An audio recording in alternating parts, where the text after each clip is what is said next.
Welcome to the Stop Over Drinking and Start Living podcast, where high-achieving, goal-oriented rebel women come to learn how to live a vibrant and fulfilling life without requiring alcohol to get through it. No labels, no judgments, no saying you'll never drink again.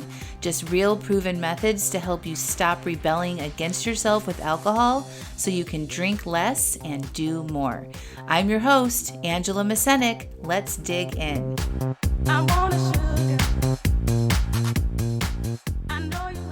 Welcome to episode 193, Obligation. Hello, hello, hello. How are you all? I am doing well. I am 1 week away from traveling to Italy, and I have not been international since February of 2020. So feeling a little nervous and excited. Not really too nervous about traveling internationally. It's more about, flights being canceled or delayed or connections and things like that. But I think it's going to be amazing once I get there. I'm spending time with my awesome and amazing longtime friend, Anya Morgan-Bauer.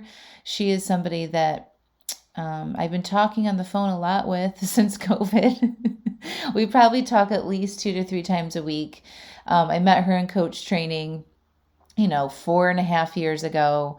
And we started doing some peer coaching with each other, and then it turned into an amazing friendship. And, we haven't seen each other in 3 years.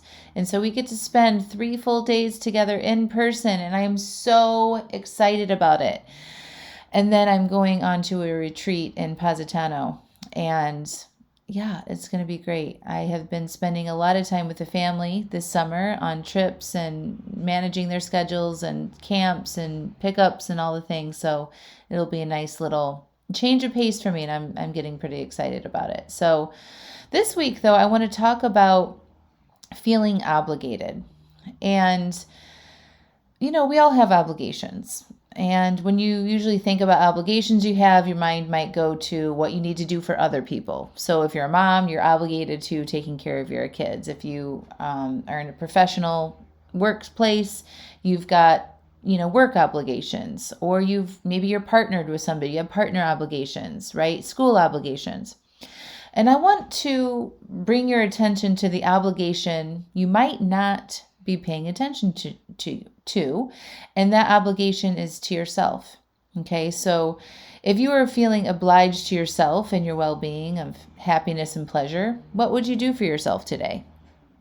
Just think about that for a second. If you were obliged to yourself and making sure that you were taken care of, whether it be to do something that feels good or makes you feel happy, really think about this. What does that look like for you? Do you even know what that might look like? I was actually talking with one of my close friends, and her first response was her own work obligations, and she has to go and do some lead generation to bring some money in. And then I asked her, I'm like, so if you weren't worried about making money, let's just say that was taking care of itself, what would you really want to do for you? And she said she wanted to make things. She wanted to create things. She wanted to bake some cupcakes. She wanted to draw. She wanted to write. She would want to have an alone day. And then I asked her, okay, how long has that been since you've done that? And she's like, well, I did it a couple months ago. And I was like, oh, that really just breaks my heart, because we should be doing things for us every single day, literally every single day. We don't give ourselves what we need. We just don't. We're programmed to give and be obliged to other people and things before ourselves. And I want to invite you to start doing more for yourselves. Okay? Because when you don't do that, it's coming at a cost for you. We actually forget who we are and what we like and enjoy. And then our minds suggest the quickest and easiest thing to get that quick hit of pleasure, right? So that's where we go to the end of the wine or the pantry at the end of the day, because we want something pleasurable, right? We're like, it's my downtime. I deserve this. And that needs to change if we want to change our relationship with alcohol or food or any other thing that we do that we aren't really loving. Okay, so if you aren't really loving your relationship with alcohol and you're noticing you're overeating a lot and you're not even hungry and you don't like the way you feel when you do those things, then we got to look at what you are doing for yourself. Okay? We need to make ourselves the most important obligation. Our own desires, our own needs, our own pleasure. We need to build this in as a priority, just like our obligations we have to other people. Now, I'm not saying that all day long you should be only serving yourself, okay? Because obviously we have multifaceted lives and we have responsibilities and things like that. But imagine if you just gave yourself an hour every day, that you were obliged that no matter what, you would take care of yourself, whether that meant going to the gym or having alone time or journaling or, reading a book or taking a bath by yourself. If you just gave yourself that hour, okay, that would have a big effect on your life, right? And I'm not really saying that we shouldn't feel obligated to go to work or to take care of our kids and family either, but actually I don't think feeling obligated around those things feels super great either. And the truth is we have a choice in how we live our lives, right? Obligation to do things is optional. No one is forcing you. You don't have to help. You don't have to do the thing. Keep that appointment, whatever it is, okay? So I do an inventory of what you have on the schedule for today or the coming week and decide what you want to keep or not. If you want to keep it, remember, that's your decision. And make sure you add in some things that would feel really good for you, something that has nothing to do with work or other people. So for my friend, it was baking cupcakes. For me, it looks like exercising in the morning, going for a walk in the woods, taking a bath, reading a new novel that I have. When I feel obliged to take care of myself and do things for me that I really enjoy, I'm not searching for a quick pleasure fix at the end of the day. This is not being selfish. It's called self-care, and we all need more of it. So when I think I'm obliged to me, I think about my fitness. I think about my health. I think about my mental health. So for me, my basics on doing that are exercising, drinking plenty of water every day, getting good sleep, getting regular coaching, having a therapist, having an outlet, right? And I do these things usually first thing in the morning. So I take care of myself first, and then I take care of everybody else for the rest of the day. But because I took care of myself first in the beginning of the day, I don't mind taking care of other people and coaching people and supporting people, including my own family and my friends and all of that.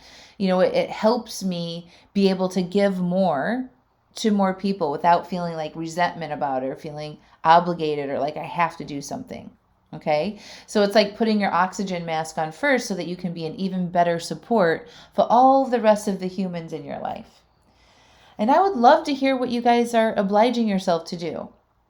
For yourself for today or the rest of the week, you can instant messenger me at Coach with Angela Mascenik. You can send me an email, hello@angelamascenik.com. Let me know what you're doing and how you're putting yourself first, because you putting yourself first is not selfish. It's an act of self-care. And when you're cared for and you learn how to be obligated to you, your life changes and you will stop looking for that easy escape button that comes in the glass of wine at the end of the day, or like staring into the pantry or binge watching Netflix or doing some other behavior that you really don't feel good about, right? You know what those behaviors are. If you're listening to this podcast, it's probably around drinking and eating. I talk about both of those things a lot, right? And when you're eating more than you want to and it's not feeling good. When you're drinking more than you want to and it's not feeling good. If you're scrolling on your phone too much and it's not feeling good. You know that best. And so be honest with yourself. If you're doing some of those things, ask yourself, what am I doing to fill up my tank today? What am I doing to help me feel good that actually has a positive impact on me instead of a negative one? And if you're not coming up with anything, it's time to make self-obligation number one, okay? So I'd love to see what your ideas are, what you can say no to, and let me know. All right, my friends? And if you want me to help you, we're actually doing a fun challenge in our coaching program, the Stop Over Drinking and Start Living coaching program this month, and you can still join. It's called Self-Care-ber, like September, but I'm calling it Self-Care-ber. It's a play on words. And so every day in our private Facebook group, we are posting in there our self-care activities that we're doing so that we can create lasting obligations to ourselves that helps us take care of ourselves in a way that makes us drink less. And it's fun, and there's challenges, and prizes are being sent out. And you can still get in on that fun if you want to join the coaching program now. So go to www.angelamascenik.com/join SODSL. Fill out an application. I'll review that and get right back to you. I am actively enrolling people inside the program, and I would love, love, love to have you. It's a really good time to sort of refresh what's happening in your life. It's sort of like that back to school energy, late summer, getting ready to start the fall season here. If you join the program now, you'll have support through the end of February, get you through the holidays, and you don't have to go into the next holiday cycle of over drinking and overeating. This doesn't have to be hard. You don't have to give up alcohol. Inside the program, you will help figure out what's best for you around alcohol, and you get to be the one in charge of that. I just help support you towards your goals. All right, my friends, I will talk to you next week. Bye.